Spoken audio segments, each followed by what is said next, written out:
Entering now into the realization of the highest riches. I hereby question what can be said in concrete way in regard to the method of coming into this realization. The facts underlying it are indeed most beautiful and true, but how can we actualize in ourselves the realization that carries with it such a wonderful results?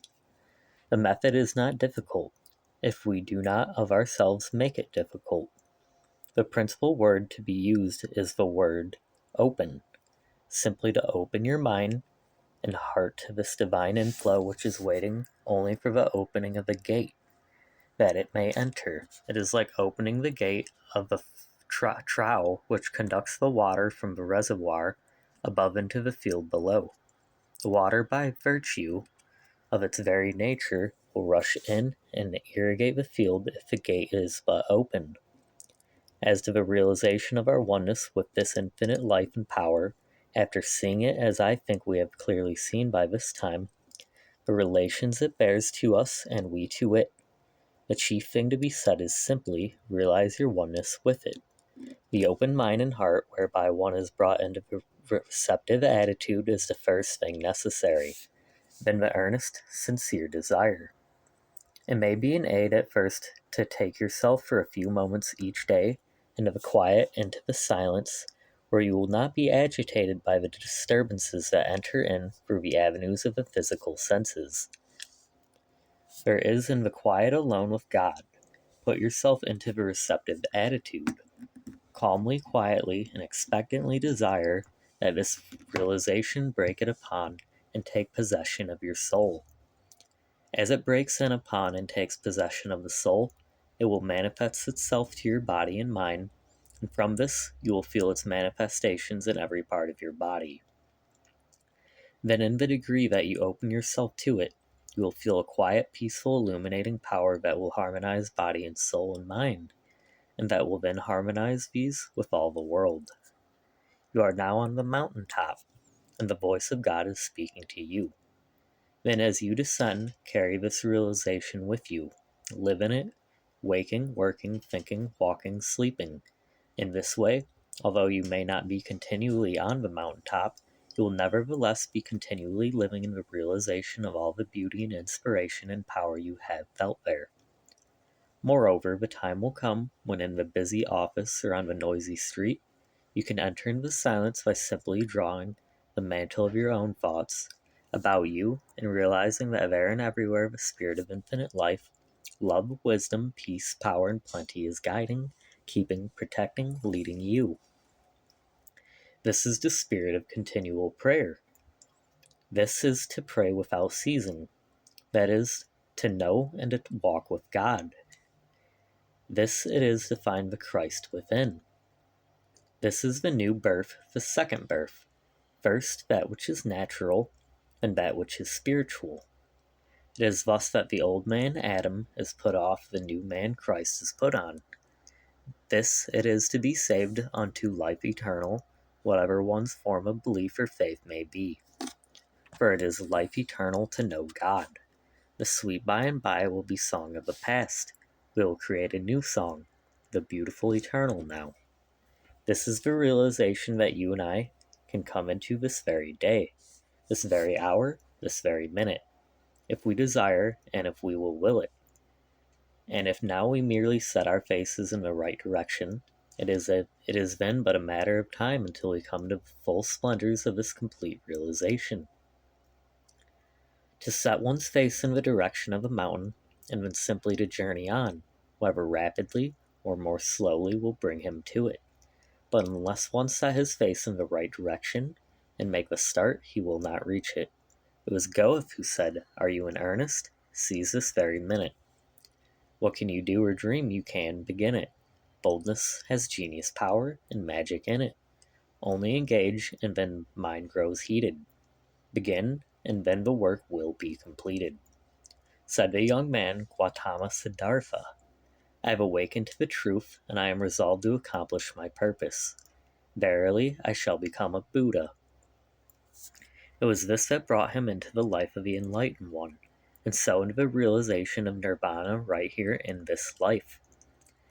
That this same realization in life is within the possibilities of all here and now has his teaching. It has this that has made him the light bearer to millions of people. Said the young man Jesus, know ye not that I must be about my Father's business? Making this the one great purpose of his life, he came into full and complete realization. I and the Father are one. He thus came into the full realization of the kingdom of heaven right here in this life. That all could come into the same realization, and life here and now was this teaching. It was this that has made him the light bearer to millions of people.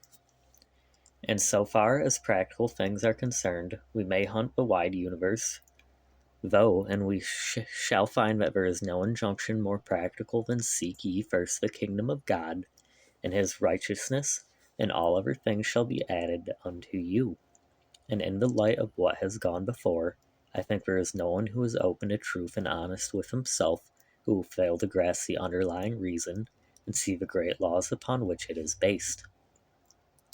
Personally, I know lives have been so fully entered in the kingdom through the realization of their oneness with the infinite life, and through the opening of themselves so fully to its divine guidance, that they are most wonderful concrete examples of a reality of this great and all-important truth. There are people whose lives are in this way guided not only in the general way, but literally in every detail. They simply live in the realization of their oneness with this infinite power, continually in harmony with us, and so continually in the realization of the kingdom of heaven, an abundance of all things is theirs. They are never at a loss for anything. The supply seems always equal to the demand. They never seem at a loss in regard to what to do or how to do it.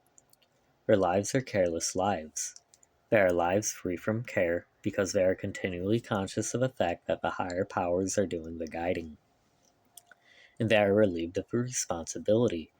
To enter into detail in connection with some of these lives, and particularly with two or three that come to mind at this moment, would reveal facts that no doubt to some would seem almost incredible if not miraculous. But let us remember that what is possible for one life to realize is possible for all. This is indeed the natural and the normal life, that which will be the everyday life of everyone who comes into it, and whose life lives in this higher realization, so in harmony with the higher laws. This is simply getting into the current of that divine sequence running throughout the universe. And once in it, life then ceases to be a plodding and move along day after day, much as the tides flow, much as the planets move in their courses, much as the seasons come and go. All the frictions, all the uncertainties, all the ills, the sufferings, the fears, the forebodings, the perplexities of life come to us because we are out of harmony with the divine order of things. They will continue to come as long as we live. Rowing against the tide is hard and uncertain. To go with the tide, and thus to take advantage of a working of a great natural force is safe and easy. To come into the conscious vital realization of our oneness with the infinite life and power is to come into the current of this divine sequence. Coming thus into harmony with the infinite brings us in turn into harmony with all about us, into harmony with the life of the heavens, into harmony with all the universe, and above all, it brings us into harmony with ourselves, so that body, soul, and mind become perfectly harmonized, and when this is so, life becomes full and complete. The sense life then no longer masters and enslaves us. The physical is subordinated to and ruled by the mental. This in turn is subordinated to and continually illuminated by the spiritual. Life is then no longer the poor one-sided thing it is in so many cases, but the threefold, the all-around life with all its beauties and ever-increasing joys and powers is entered upon. Thus it is that we are brought to realize that the middle path is the great solution of life. Neither asceticism on the one hand, nor license and perverted use on the other. Everything is for use, but all must be wisely used in order to be fully enjoyed. As we live in these higher realizations, the senses are not ignored, but are ever more fully perfected. As the body becomes less gross and heavy, finer in its texture and form, all the senses become finer so that the powers we do not now realize as belonging to us gradually develop. Thus we come in a perfectly natural and normal way into the superconscious realms whereby we make it possible for the higher laws and truths to be revealed to us. As we enter into these realms, we are then not among those who give their time in speculating as to whether this one or that one had the insight and the powers attributed to him, but we are able to know for ourselves. Neither are we among those who attempt to lead the people upon the hearsay of someone else, but we know whereof we speak, and only thus can we speak with authority. There are many things that we cannot know until by living the life we bring ourselves into this state where it is possible for them to be revealed to us. If any man will do his will, he shall know of a doctrine. It was Plutonius who said the mind that wishes to behold God must itself become a god. As we thus make it possible for these higher laws and truths to be revealed to us, we will in turn become enlightened ones, channels through which they may be revealed to others.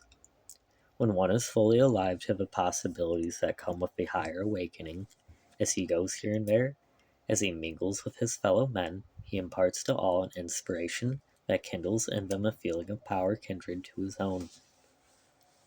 We are all continually giving out influences similar to those that are playing in our own lives.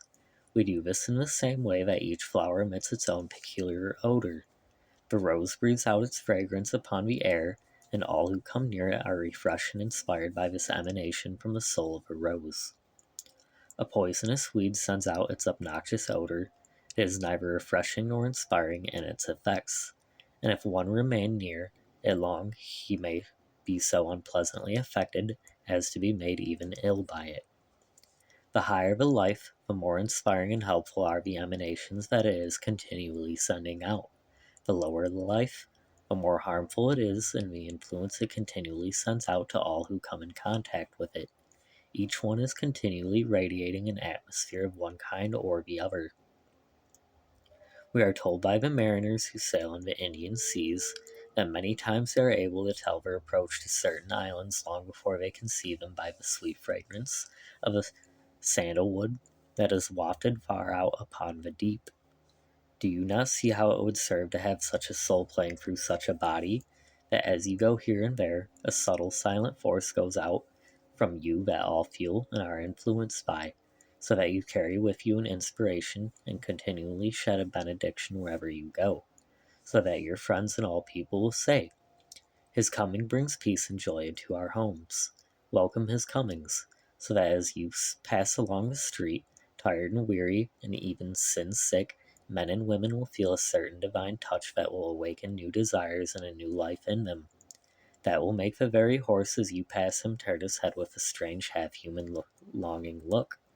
Such are the subtle powers of the human soul when it makes itself translucent to the divine. To know that such a life is within ours living here and now is enough to make one burst forth with songs of joy. And when the life itself is entered upon, the sentiment of the last one song will be, oh, I stand in the great forever. All things to me are divine. I eat of the heavenly manna, I drink of the heavenly wine. In the gleam of the shining rainbow, the Father's love I behold, as I gaze on its radiant blending of crimson and blue and gold. And all the bright birds that are singing, and all the fair flowers that bloom, whose welcome aromas are bringing their blessings of sweet perfume. In the glorious tint of the morning, in the gorgeous sheen of the night, oh, my soul is lost in rapture, my senses are lost in sight, as one comes into and lives continually in the full conscious realization of his oneness with the infinite life and power, then all else follows. This it is that brings a realization of such splendors and beauties and joys as a life that is thus related with the infinite power alone can know.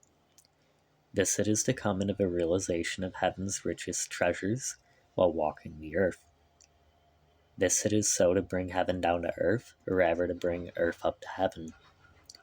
This is it to exchange weakness and impotence for strength, sorrows and sightings for joy, fears and forebodings for faith, longings for realizations.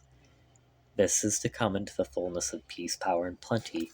This is to be in tune with the infinite.